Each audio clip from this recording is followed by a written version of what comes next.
You ask Tiger to solve. This deals with linear equations with one unknown.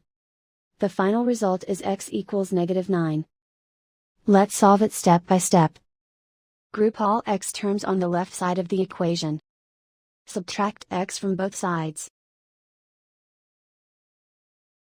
Group like terms. Simplify the arithmetic.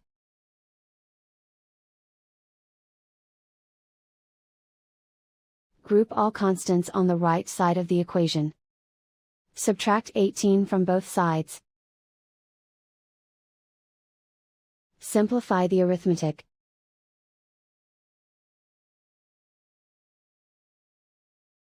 Isolate the x. Divide both sides by 2. Simplify the fraction.